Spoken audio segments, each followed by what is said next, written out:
Assalamualaikum, alhamdulillah.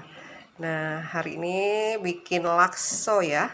Lakso itu salah satu varian makanan khas Palembang ya, yang dibuat dari tepung beras, bentuknya nih seperti ini ya.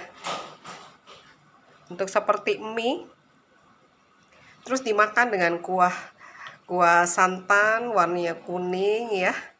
Rasanya lemak nian. Ditambahkan dengan sambal merah dan taburi dengan bawang goreng. Nih, seperti ini kuah laksonya. Harumnya. Dimasak dengan bumbu rempah ya, yang fresh ya. Tanpa MSG juga tanpa pengawet. Lemak nih ya.